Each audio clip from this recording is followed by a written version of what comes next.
Hello everyone, welcome to this video. Welcome to CLAT point. तो guys, इस particular video में हम लोग एलेट पीजी 2024 एग्जाम के बारे में बात करेंगे, क्योंकि उसमें अभी अराउंड 60 डेज बाकी हैं। तो 60 डेज की हम लोग स्ट्रेटेजी डिस्कस करने वाले हैं, और ये जो अगले 2 महीने जो आपके होने वाले, ये आपके लिए बहुत ज्यादा क्रूशियल होने वाले हैं। क्योंकि अभी आप जानते हो, रिसेंटली सुप्रीम कोर्ट का जजमेंट आया है। जजमेंट में कहा गया है कि ऑल इंडिया बार एग्जाम के लिए जो हमारे फाइनल सेमेस्टर स्टूडेंट्स होते हैं, वो भी अब एलिजिबल होंगे। अब बार काउंसिल ऑफ इंडिया अगले 1-1.5 महीने में रूल्स बना के निकालेगी।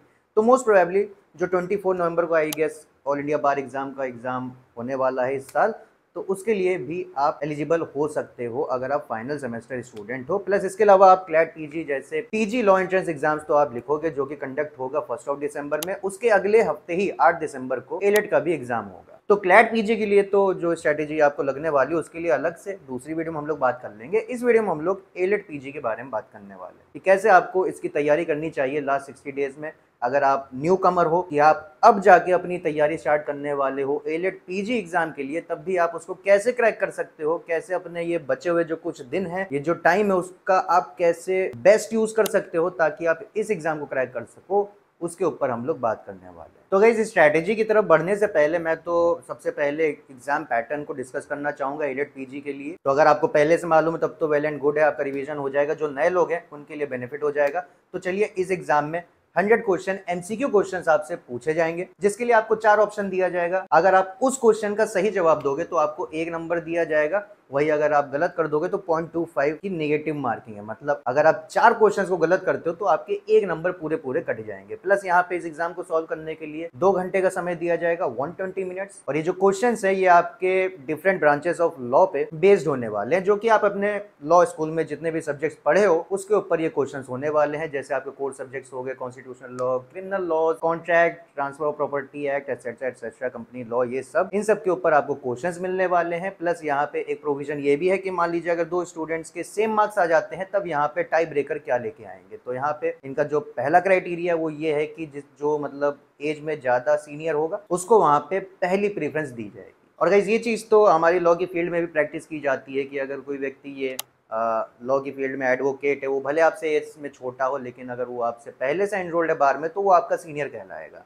तो शायद वहां से ये चीज इंस्पायर्ड है। और दूसरा क्राइटेरिया ये है कि अगर एज भी दोनों की सेम हो जाती है, तो वहाँ पे एक लॉटरी करवाई जाएगी। लॉटरी में जिसकी किस्मत ज़्यादा अच्छी होगी उसका सिलेक्शन वहाँ पे हो जाएगा। अब चलिए गाइज, अपने इस वीडियो के मेन पार्ट पे चलते हैं, जो कि है स्ट्रैटेजी। तो गाइज, 2 महीने का समय बच रहा है। अब इन 2 महीनों में क्या स्ट्रैटेजी है कि आपको इन दोनों महीने को एक एक महीने में डिवाइड कर लेना है। पहले महीने में आपको फंडामेंटल्स के ऊपर फोकस करना है, जो कि आपके फंडामेंटल कॉन्सेप्ट्स होते हैं। इनफैक्ट ये जो दोनों महीने हैं, इसमें 3 चीजें हमेशा कांस्टेंट होने वाली है। पहला तो आपका फंडामेंटल कॉन्सेप्ट्स है, जो कि आप पढ़ते रहोगे। दूसरा है आपका प्रैक्टिस, जिसमें आप टॉपिक टेस्ट दोगे, किसी सेक्शन की प्रैक्टिस कर लोगे, या फिर आप मॉक दे लोगे। तीसरी चीज आपकी होने वाली है रिवीजन। और रिवीजन आप जानते हो बहुत ज्यादा क्रूशियल होता है। रिवीजन के बिना मतलब पढ़ाई बेकार ही है। आप अभी पढ़ोगे, 1 हफ्ते बाद भूल जाओगे, रिवाइज नहीं करोगे। तो रिवीजन बहुत जरूरी है। और डेली बेसिस पे आपको कम से कम 8 से 10 घंटे तो देने ही पड़ेंगे, क्योंकि कंपटीशन इस एग्जाम में बहुत ज्यादा है, सीट्स बहुत ज्यादा कम है। तो वहाँ पे आपको अच्छा खासा टाइम डेडिकेट करना पड़ेगा। तो इतना मोटिवेशन अगर आपके अंदर है तो आप जरूर से जरूर इस एग्जाम को क्रैक कर लोगे, अगर आप डेली बेसिस पे 8 से 10 घंटा दे लो। अब पहले महीने में आपको ये जो टाइम डिवीजन है, उसको कुछ इस तरह से रखना है कि आप फंडामेंटल कॉन्सेप्ट्स के ऊपर ज्यादा फोकस करोगे, फिर उसके बाद आप प्रैक्टिस पे फोकस करोगे, फिर आपका रिवीजन होने वाला है। जैसे पहले महीने का एग्जांपल ले लेते हैं, जैसे कि मैंने आपको बोला कि फंडामेंटल्स पे ज्यादा फोकस करना है। तो अगर आप डेली बेसिस पे 8 घंटा निकाल रहे हो, तो मैं कहूंगा फंडामेंटल्स 5 घंटा लगा दो, प्रैक्टिस पे 2 घंटा लगा दो, रिवीजन पे 1 घंटा लगा लो। बाकी ये जो टाइम डिवीजन मैं आपको बता रहा हूँ, उसको आप 1-2 घंटे से ऊपर नीचे कर सकते हो अपने हिसाब से, अपने कैपेसिटी के हिसाब से। क्योंकि जो एक साइज होता है वो सबके लिए फिट नहीं होता है, तो आप अपने हिसाब से इसको थोड़ा ट्वीक कर सकते हो, लेकिन बहुत ज्यादा मत करिएगा, क्योंकि पहले महीने में आपको फंडामेंटल्स पे तो स्पेशल एम्फेसिस देना ही है। अब फंडामेंटल में जो आपके कोर सब्जेक्ट हैं, जो आपके लॉ सब्जेक्ट्स, उनकी तो पढ़ाई होगी, लेकिन इसके अलावा आपके जो कंटेम्प्रेरी जो लीगल इश्यूज चल रहे हैं, जो लेटेस्ट जजमेंट आ रहे हैं, उसके ऊपर भी आपको पूरा ध्यान देना है। वो भी इंक्लूडेड है फंडामेंटल्स के अंदर। और कोर सब्जेक्ट का यहाँ से मेरा मतलब ये है कि कोर सब्जेक्ट ऐसे सब्जेक्ट है जहाँ से मैक्सिमम चांसेस होते हैं क्वेश्चन आने की। तो सबसे पहले तो हमारा सुप्रीम लॉ ऑफ लैंड आ जाता है, कॉन्स्टिट्यूशन। फिर आपके क्रिमिनल लॉज आ जाते हैं। अब क्योंकि नए क्रिमिनल लॉज भी आए हैं, बीएनएस, बीएनएसएस, बीएसए, तो उनकी कंपैरेटिव स्टडी भी आपको हमारे old laws, IPC, CrPC, Indian Evidence Act के साथ भी करनी होगी। वो चीज़ आपको आनी चाहिए। फिर अदर आपके कोर सब्जेक्ट्स हो गए, जैसे family law, jurisprudence, Indian Contract Act, CPC sales of goods act, ये सब आपके कोर सब्जेक्ट्स हो गए। फिर जो आपकी अगली कैटेगरी आती है सेकंड प्रीफरेंस लिस्ट, उसमें आपके आ जाते हैं ट्रांसफर ऑफ प्रॉपर्टी एक्ट आ जाता है, आपका लेबर लॉ आ जाता है, आपका IPR आ जाता है, tort, environment law, admin law, taxation law, company law etcetera, ये आपके सेकंड प्रीफरेंस हो जाते हैं। तो इन सारे सब्जेक्ट्स की आपको तैयारी करनी पड़ेगी। इसके अलावा कुछ माइनर एक्ट्स होते हैं, पॉक्सो एक्ट और जुवेनाइल जस्टिस एक्ट जैसे एक्ट्स हैं, उनकी भी तैयारी आपको करना है, लेकिन उसको आप प्रीफरेंस लिस्ट में नीचे रखिएगा, क्योंकि जो आपके कोर है जहां से ज्यादा प्रोबेबल क्वेश्चंस होते हैं आने के एग्जाम में, उसको आपको पहले करना है। अब इन सब्जेक्ट्स की तैयारी कैसे करनी है, तो सबसे पहले तो आपको बेराइट को रेफर करना है, प्लस यहाँ पे आप यूट्यूब के भी लेक्चर्स देख सकते हो, बहुत सारे आपको लेक्चर्स मिल जाएंगे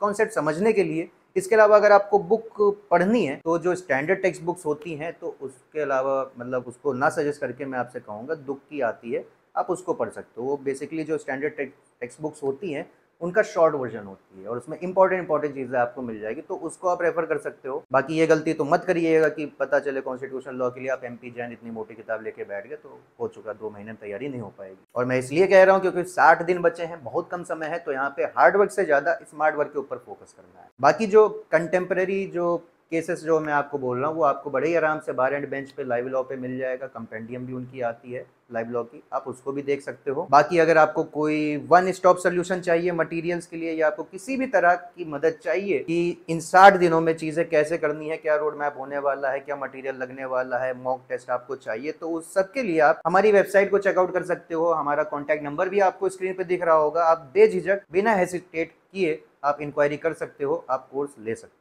तो ये तो गाइस पहले महीने की स्ट्रेटेजी थी, फर्स्ट 60 डेज। अब चलिए सेकंड मंथ की स्ट्रेटेजी के बारे में बात कर लेते हैं, लास्ट 60 डेज। लास्ट 60 डेज में आपको क्या करना है, तो वहाँ पे स्पेशल एम्फेसिस आपका होगा प्रैक्टिस के ऊपर। मॉक टेस्ट दोगे आप, टॉपिक टेस्ट दोगे, आपको भर भर के आप टेस्ट देने वाले हो। इसमें आपका सबसे ऊपर जो होने वाला है वो मॉक टेस्ट होने वाला है, उसके साथ ही साथ प्रीवियस ईयर क्वेश्चन पेपर्स वो आपको जरूर से जरूर सॉल्व करने हैं। अब जो मैंने आपको 8 घंटा बोला था आपको निकालना है, 10 घंटा अगर निकाल पा रहे हो तब तो बहुत ही बढ़िया बात है। वो उसमें जो मैंने आपको टाइम डिवीजन बताया था, फंडामेंटल्स, रिवीजन और कॉन्टेम्प्रेरी केसेस, तो वहाँ पे अब प्रैक्टिस आपका नंबर 1 पे आ जाएगा, फंडामेंटल्स आपका थोड़ा नीचे आ जाएगा। तो जो सब्जेक्ट्स आपके बच रहे हैं आप उनको आप कर सकते हो, और रिवीजन तो आपका कांस्टेंट होने वाला है, वो तो आपको कहीं भी नहीं रोकना है। और प्लस एक चीज़ मैं आपको बताना भूल गया कि जब कॉन्सेप्ट्स आप पढ़ रहे हो, कि मान लीजिए पहले महीने में आप कॉन्सेप्ट्स पढ़ रहे हो, तो वहाँ पे मैं आपको सजेस्ट करूँगा कि आप उन सब्जेक्ट्स को पहले उठाओ जो कि आपके इंटरेस्ट के हैं। क्योंकि आप अगर ऐसा बोरिंग सब्जेक्ट उठा लो जो कि आप मतलब सच बोरिंग सब्जेक्ट कोई होता नहीं है, वो तो पर्सन डिपेंड करता है कि मुझे कौन सा सब्जेक्ट पसंद आ रहा है। तो अगर मेरा मन लग रहा है सिविल लॉ में, तो वो पहले उसे पढ़ूंगा, क्योंकि अगर पहले मैंने बोरिंग सब्जेक्ट उठा लिया तो मेरी तो वैसे मोटिवेशन जीरो हो जाएगी फिर, क्योंकि फिर वैसा फील होने लगता है कि इस सब्जेक्ट में मन नहीं लग रहा है, बाकी सब्जेक्ट 10-15 सब्जेक्ट और पढ़ने हैं, 60 दिन बच रहा है, कैसे होगा, तो वो डिमोटिवेशन हो जाता है। तो इसलिए अपने इंटरेस्ट का सब्जेक्ट पहले पढ़िएगा। तो ये चीज़ है। अब चलिए टॉपिक वापस आते हैं। तो लास्ट 60 डेज में आपका प्रैक्टिस के ऊपर स्पेशल एम्फेसिस होगा, क्योंकि practice is the key to success. क्योंकि आप इसको एग्जांपल समझ सकते हो कि अगर एक क्रिकेटर है वो जीवन भर अपना क्रिकेट नेट में जाके से प्रैक्टिस किया है, तो अगर आप उसको सोचो कि वो डायरेक्ट मैच में जाके परफॉर्म कर दे, तो ये कभी नहीं होने वाला है। क्योंकि जो नेट्स में जो सिचुएशंस होती है गेम की वो बिल्कुल अलग होती है, और जो क्रिकेट मैच होता है वहां पे बिल्कुल सिचुएशंस अलग होती है। वहां पे फील्ड होती है, मेंटल प्रेशर होता है, नेट्स में आउट होने का डर नहीं होता है, यहाँ पे आउट होने का डर होता है कि आपने शॉट लगाया तो आउट हो जाओगे। तो उसी एनालॉजी से आपका ये जो मॉक टेस्ट है आपके लिए बहुत ज्यादा इंपॉर्टेंट हो जाता है। क्वेश्चन सॉल्विंग आपके लिए बहुत ज्यादा इंपॉर्टेंट हो जाती है कि आप सॉल्व करो, आप लास्ट में देखो कि आपसे कितना सही हुआ, कितना गलत हुआ, कौन सा आपका स्ट्रॉन्ग एरिया है, कौन सा आपका वीक एरिया है, और जो क्वेश्चंस में आप गलती की हो तो आप उस क्वेश्चन को फिर नहीं भूलने वाले हो, आप वहां पे गलती नहीं करोगे अगर आप ध्यान से उसका एनालिसिस कर रहे हो पेपर का। और इसी सेम लाइंस पे आपके लिए इंपॉर्टेंट हो जाता है कि जो प्रीवियस ईयर क्वेश्चन पेपर में मैंने आपको बताया कि आपके लिए बहुत ज्यादा इंपॉर्टेंट है, उसका एनालिसिस, उसको सॉल्व करने के बाद वो भी आपके लिए बहुत ज़्यादा इंपॉर्टेंट हो जाता है। आपको पता चलेगा कि कहाँ कहाँ से कैसे कैसे क्वेश्चंस आते हैं, क्या उनकी डिफिकल्टी लेवल होती है, और जब आप टाइमर लगा के उसको सॉल्व करोगे 2 घंटे का टाइमर लगा के, तो आपको पता चलेगा आपको एक्चुअल में जो क्वेश्चन पेपर है उसको कैसे अटेम्प्ट करना चाहिए। बाकी इसके अलावा जो कंटेम्प्रेरी केसेस मैंने आपको बताया उसके लिए भी आपको 1 से 1.5 घंटे तो डेली बेसिस पे आपको निकालना है समय। जो मैंने आपको 8 घंटे का कोटा बताया उसमें से 1-1.5 घंटा इसको भी दे दीजिएगा, तो वहाँ पे आपका जो करंट कंटेम्प्रेरी इशूज़ है उसकी तैयारी आपकी होती रहेगी, प्लस वो जो आपकी रीडिंग स्पीड वाली चीज़ होती है वो भी वहाँ से आपकी इंप्रूव होती जाएगी जब आप जजमेंट्स को पढ़ोगे। तो गाइज यही है पूरी स्ट्रैटेजी। आई होप आपको ये स्ट्रैटेजी थोड़ा सेंसिबल लगी होगी, थोड़ा समझ में आई होगी। बाकी अगर आपको कोई भी मदद चाहिए इस एग्ज़ाम से रिलेटेड तो आपको कॉन्टैक्ट नंबर हमारे स्क्रीन पे दिख रहा होगा, आप वहाँ पे डेफिनेटली कॉन्टैक्ट कर सकते हो। बाकी अगर आपको ये वीडियो पसंद आई हो तो वीडियो को लाइक कर दीजिएगा। कुछ आपका सुझाव हो या अगर आपको कुछ कहना हो या आपकी कोई क्वेरी हो तो आप बेझिझक नीचे कमेंट सेक्शन में पूछ सकते हो। बाकी ऐसी और भी वीडियोज़ के लिए आप सब्सक्राइब कर सकते हो LLB वाला को। बाकी स्टे सेफ, जय हिंद, ऑल द बेस्ट।